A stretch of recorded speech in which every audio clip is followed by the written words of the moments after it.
पुनियाद तुलसी संगत साधकी कटे कोटि अपराध सियावर रामचंद्र सदगुरु भगवान। આજના પવિત્ર પાવન પ્રસંગે પધારેલ પ્રગટ પરમાત્મા સ્વરૂપ એવા મૂળ ગાદીથી પધારેલ બાબુરામજી મહારાજ તેમજ મંચસ્વ બિરાજમાન આચાર્ય ભગવંતો, સંતો, સંત માતાઓ, આજનો યોગ આપણને સંત દર્શન સત્સંગનો મળ્યો. આજનો દિવસ આપણા માટે મૂલ્યવાન છે. એ યોગને પ્રાપ્ત કરનાર આજનો નિમિત્ત કારણ આજનો શ્રદ્ધાંજલિ યોગ જે બંને ભાઈઓએ પોતાના પિતાશ્રીની નિર્વાણ તિથિ નિમિત્તે રાખેલ તે બદલ એમને કોટી કોટી વાર વંદન. વિશેષતામાં આજનો પ્રસંગ આપણે ભારતીય સંસ્કૃતિ અનુસાર માતૃદેવો ભવ, પિતૃદેવો ભવ, અતિથિ દેવો ભવ અને આચાર્ય દેવો. આ પ્રગટ દેવોની મહિમા ગાઈ કે માતા પિતા એ આપણા પ્રગટ અને સદગુરુ સંત એ પણ પ્રગટ. આ પ્રગટની મહિમા ભગવાન શંકરાચાર્યજી મહારાજ કીધું કે આ મનુષ્ય દેહ મળવો એ દેવોને પણ દુર્લભ છે ને ભગવાને પણ કૃષ્ણ પરમાત્માએ કીધું કે અર્જુન મારી ભક્તિ કેવળ મનુષ્ય કરી શકે છે.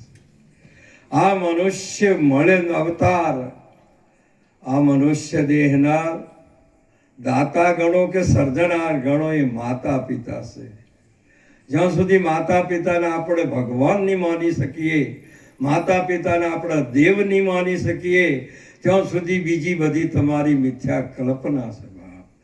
આવો જે રત્ન ચિંતામણી એક જ ડાયની અંદર આવો દાગીનો બનાયો મનુષ્ય દેહ, હરિભજન કે કાજ મોહન બનાયો આ મંદિર.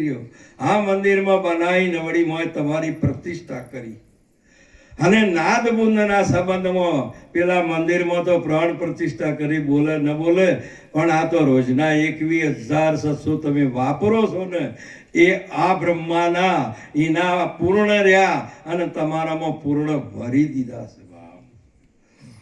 હમણાં સુંદર બોલ્યા હતા પ્રીતમ મહારાજની વાણીમાં કે 21,700 ની વર્ણન કર્યું હતું.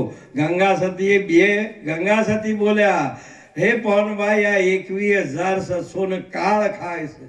જે ગુરુના શરણમાં નથી જાય એના શ્વાસા કાળ ખાઈ જાય છે અને જે ગુરુના શરણમાં જ્યાં છે ને એના 21,700 અજંપો બને છે, એને કાળ અડી શકતો. આવી એક સંતોની રીત છે. માટે આજનો માતૃદેવો પિતૃદેવો આપણા પંઢરપુરની અંદરીઓ સંત પુંડલિકજીએ માતા પિતાની સેવા કરતો કરતો પરમાત્માને વૈકુંઠમાંથી આવવું પડ્યું છે એવું શાસ્ત્ર પ્રમાણ ત્યાં આપે છે. કદાચ કોઈ ના જાવ તો જોઈને જોજો ભાવ.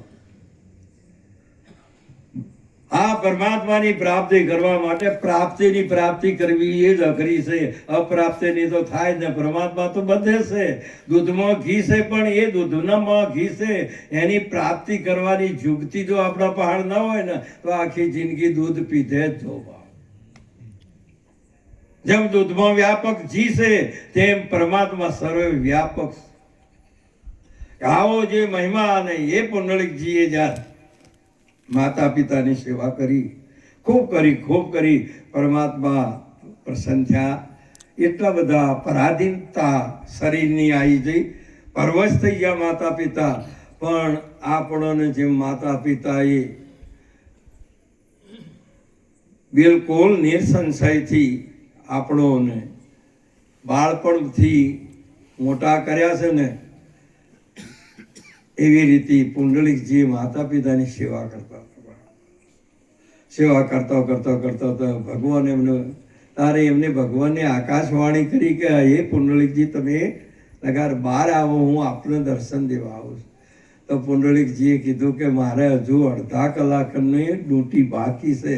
આ હું આસન આલો, એ આસન ઉપર તમે એટલી વાર ઉભા રહો. મહાપુરુષે જ્યારે એમને ઈટ આપી છે ને, ભગવાન વિઠોબા હાલ ઈટ ઉપર ઉભા રહેલા આસન ઉપર, પુંડલિકજીને એટલો બધો આનંદ અને અનુભવ થયો. જો માતા પિતાની સેવા કરવાથી જો કદાચ પરમાત્મા આપણને દર્શન દેવા આવ્યા હોય તો માતા પિતાનું મૂલ્ય, જ્યાં સુધી આ વાતને આપણે વર્તમાને ના લઈ શકતા હોય અને ખાલી વાણીને શાસ્ત્રના પ્રમાણથી બોલતા હોય ને, તો કોઈ દાડો આ વસ્તુ મેળ પડે એવો નથી. આ તો વર્તમાનની મહિમા છે. તમે જો જોશો ને તો હે અર્જુન, તમે જે ભાવે મને ભજશો એ ભાવે હું એ મળું ને મળું, એમાં કોઈ પણ શંકા છે નહીં. પણ તમારી નિષ્ઠા, તમારી શ્રદ્ધા, તમારો વિશ્વાસ પૂર્ણ હોવો જોઈએ. માટે માતા પિતાની સેવા આપણા ભગવાન છે એવું આપણે, આ માતા પિતા છે એવું માની શકો, પણ આ સર્જનહાર છે એવું નહીં માની કહેતા. મારા પરમાત્મા છે એવું નથી માની શકતા. અને હે જેને માન્યા ને એનો બેડો પાર છે. ગુરુ કો મોને મોનવી દેખે દે વ્યવહાર, કહે પ્રીતમ સંશય નહીં એ પડે નરક કે દ્વાર. ગુરુ એ પુરુષે નથી, એ માણસે નથી, એ કોઈ ધર્મનો કર્મનો નથી, સ્વયં પરમાત્મા સ્વભાવ. આ પતિત ના આવે ત્યાં સુધી મહાપુરુષે કીધેલું છે કે આપણામાં હજુ સુધી નિષ્ઠાનો પૂરો પરિપક્વતા થયો નથી, હજુ અભાવ રહેલો છે. તેમાં આજે આજનો પ્રસંગ મારા બંને ભાઈઓએ જે સગુણે તો એમને સેવા બહુ કરી, એટલી બધી સેવા કરી, પરંતુ એમના નામ સ્મરણ અર્થે આજે આ ભજન સત્સંગ રાખી અને જીવનયુક્ત મહાપુરુષો સંતોને તેડી આજે એમના નામ સ્મરણ અર્થે આ ભજન સત્સંગનો મહિમા, આ ભજન સંધ્યાનો યોગ રાખ્યો, તે બદલ એમને ધન્યવાદ. મહાન ઉત્તમમાં ઉત્તમ મન તારો પૂરણ કીધું કામ, હવે શું આપે સીતારામ. અરે માતા પિતા તને મફત મળ્યો, આપ્યો ઉત્તમ ઠામ, જઠરામાંથી જીવતો કાઢ્યો, આપ્યો ઉત્તમ આ ઠામ. મહાપુરુષોએ આવો તમને ઉત્તમમાં ઉત્તમ અવસર મળી ચૂક્યો છે. હવે મનુષ્યના અવતાર મળ્યા પછી મનુષ્ય દેહ એ સ્વતંત્ર છે. ભગવાને ગીતામાં કીધું છે, ભગવાન શંકરાચાર્યજી મહારાજ વિવેક ચોડામણીમાં કીધું કે આ મનુષ્ય જન્મ મળવો એ દુર્લભ છે, પણ તમારું પૂર્ણ ભાગ્ય હોય તો મનુષ્ય જન્મ મળે. કોટી જન્મેના પુણ્યથી આ મળ્યો મનુષ્ય અવતાર. 5 કર્મ ઇન્દ્રિય, 5 જ્ઞાન ઇન્દ્રિય, ચતુષ્ટ અંતઃકરણ સહિત વિશિષ્ટ ચેતન સાધન. આ દેહમાં હું કોણ, વિશ્વ નિયંતા પરમાત્મા કોણ, એ જ્ઞાન થવા માટેનું સાધન આટલું જ છે. મહાપુરુષ આ રીતે પરમાત્માને મેળવવા માટેનું સજાતી સાધન છે, અને મનુષ્ય સિવાયના બધા વિજાતી સાધન છે. એ કર્મ ફળ ભોગવી શકે છે, પણ કોઈ નવું કોઈ કરી શકતો, એ જાણી શકતો નથી, એવું આપણો પ્રમાણ બોલે બાપ. માટે કરીને આપણને જે મનુષ્ય દેહ મળ્યો છે એ એળે ન જાય, એના માટે તમે શીલવંત બનો, તમે નિર્વ્યસની બનો, તમે જીતેન્દ્રિય બનો. તારે મહાપુરુષે કીધેલું છે કે આ વસ્તુને આપણે પ્રાપ્ત કરી શકીએ. આપણું જીવન, નરસિંહ મહેતાજી સુંદર એક વાત કરી, હરે કરજે નૈયા પાર કનૈયા, તારો સે આધાર, એક જ શીદ્રે નૈયા ડૂબે, પડતી જઈને મહાજળ ઊંડે, પડ્યો શીદ્રો પહોંચ કનૈયા, તારો સે આધાર. શબ્દ સ્પર્શ રૂપ રસ ને ગંધ, આ 5 વિષયનો જો આ ફોડો પડી જાય ને તો આ નાવડી ડૂબે ને. માટે મહાપુરુષે કીધેલું કે આ જેને વિષય વાસના ઉપર્યો, વિષય ઉપર્યો, જેને આવું એક સુંદર પોનભાઈને ગંગા સતીએ કીધું કે શીલવંત સાધુને વારે વારે નમીએ પોનભાઈ, જેનો બદલાય નહીં. આવું આપણું પવિત્ર જીવન જીવવું. આપણે કોઈના માટે ભક્તિ નથી કરતા, આપણે આપણા માટે કરીએ છીએ. આપણા પરમાત્માને રેજો બા. પરમાત્મા પ્રસન્ન થાય એટલે બસ જગત પ્રસન્ન ના થઈ શકે. જગતને તમે રીઝવી ના શકો. આ તો આપણને બોલાવા એટલે સંતો શાસ્ત્રો અને મહાપુરુષો જે કોઈ આપણી પરંપરા છે એ આપણી આગળ રજૂઆત કરી શકે છે, બીજું કોઈ કરી શકે. મહાનમાં મહાન તમે સમજો છો, પાલન કરવું ન કરવું એ તમારા હાથની વાત. માતા પિતાએ આપણને આટલો જન્મ આપ્યો, આવો દેવોને દુર્લભ એવો અવસર, એમને તમને ભણાયા ગણાયા સર્વે વાતે શિક્ષણ અને બધી જ એમના તનથી કમાયેલી એમની પ્રોપર્ટી પણ આપી. હવે એમની સેવા કરવી ન કરવી તમારા હાથની વાત છે બાપ. તમને દૂધ પાઈને મોટા કર્યા છે, પણ જો પ્રેમથી પાણી પાવું એ તમારા હાથની વાત છે બાપ. મહાપુરુષે કીધું કે 1000 ગોમ દીઠ 2-4 આચાર્યો અને સંતો પણ સતોય મહાપુરુષે કીધું છે કે બધા જ ગયડા ઘરમાં જ હોય છે. એમ કીધું બાપ. આનું કારણ શું છે? જેમ કે મને પરણાઈને અમે જુદા રહ્યા એટલે અમારો છોકરો હું બાપ થયો એટલે પેલા મા બાપને શું જરૂર છે?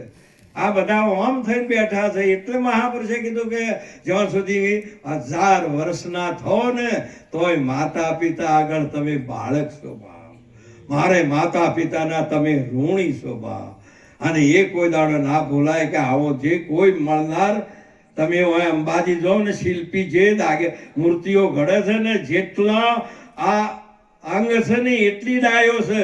અને આ એક ડાયની અંદરીઓ મહાપુરુષે અદ્રશ્ય 9 મહિને આવી મૂર્તિ ઘડી અને શ્વાસોશ્વાસ હરતી ફરતી હોય. ઇંગ્લેન્ડ જો, ઓસ્ટ્રેલિયા જો, અમેરિકા, અરે સ્વર્ગમાં જતા રહો એવો તો તમને જંગમનો આ એક જેમ પોખો આવીને ઈયળ ઉડે ને તેમ તમને હરતો ફરતો આ રાખ્યો. અને તમારે જ્યાં જવું હોય, જે કર્મ કરવું હોય કરી શકો. સ્વતંત્ર છે તોય આપણને વિશ્વાસ નથી આવતો. આપણામાં આ બધા ફરતા હોય મોય આપણે જોઈએ કે ઈયોના વચ્ચે મારું કેટલું પરમાત્મા એ અને આ કેટલો ઉત્તમ દેહ છે. આપણે માતૃદેવો ભવ, પિતૃદેવો ભવ, અતિથિ દેવો ભવ. આચાર્ય દેવ મહાપુરુષે કીધું છે કે વર્તમાનના ડોક્ટર ભૂતકાળના કે ભવિષ્યના નહીં આવે. હાલ તમારે કોઈ દુઃખ થયું હોય ને તો વર્તમાનના ડોક્ટર કોમ આવે, કોઈ દાડો ભૂતકાળના કોમ આવે. અને વર્તમાનનો રાજા હાલ કદાચ 5 વર્ષે ઉતરી ગયેલા હોય ને એના પહાડ સરપંચ પહાડ દો તો સહી કોમ ના આવે. જે વર્તમાનમાં છે તેની સહી કોમ આવે ને એ જે કોઈ હાલે એ તમારે મંજૂર થાય ને.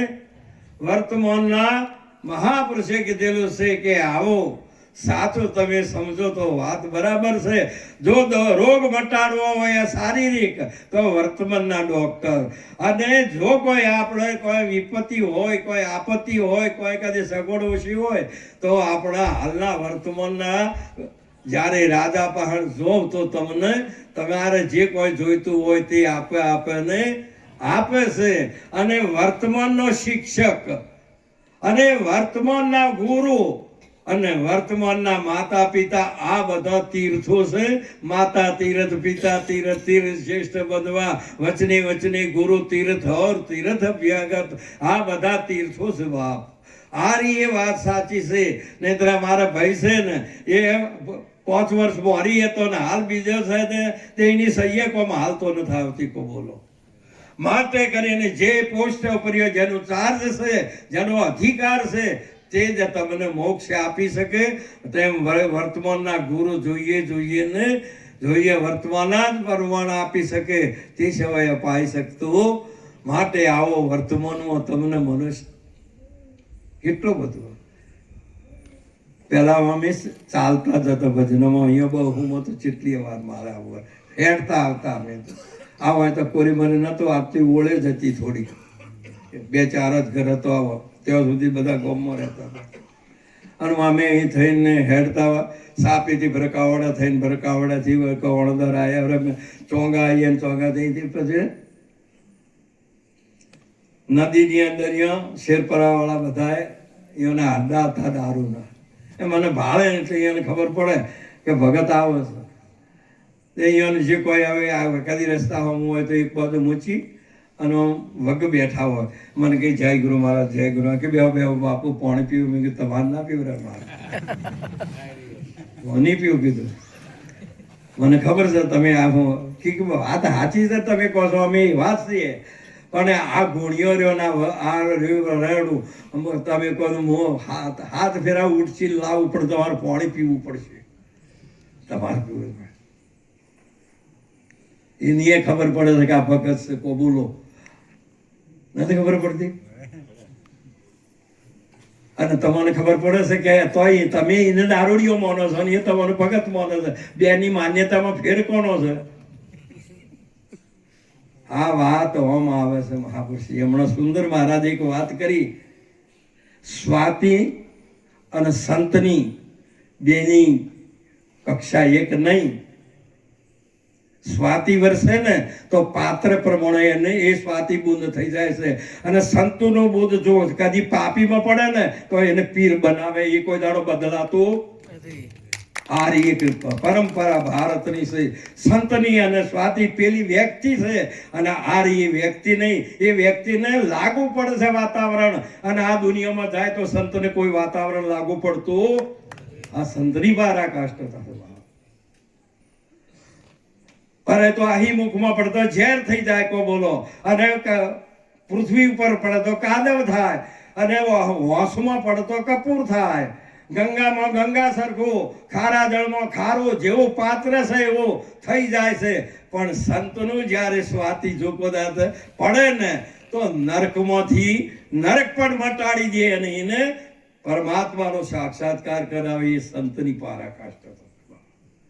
આ રીએ તમે એવો ના માનો. સ્વામી વિવેકાનંદજી જ્યારે ફોરેન ની અંદર ગયા ને ત્યારે ત્યાંનું વાતાવરણ એવું હતું, પણ એક જ શબ્દની અંદર એને બધાને ફેવરી નોશા છે. એ ભારતની આ ઋષિ પરંપરાની આ ગતિ છે બાપ. આ વાતોની વાતો નહીં ને કે આપણા પલાખા કરવાની. જે મહાપુરુષ વર્તમાન કરી ચૂક્યો છે, અને એટલી એની જાતમને એ શક્તિની, એ ભક્તિની અને એ જ્ઞાનની એની પરાકાષ્ઠા છે. અંગતજી જ્યારે લંકાની અંદર ગયા ને તો ભગવાને કીધું કે હવે છેલ્લી વાર કો તું શાંતિનો દૂત બની અને અંગરાજને કે તમે જાઓ. અને તારે જોય છે ને તારે રાવણે એમને આવકાર ના આપ્યો ને આસન ના આપ્યું, પણ પોતે પોતાની કહાણીઓ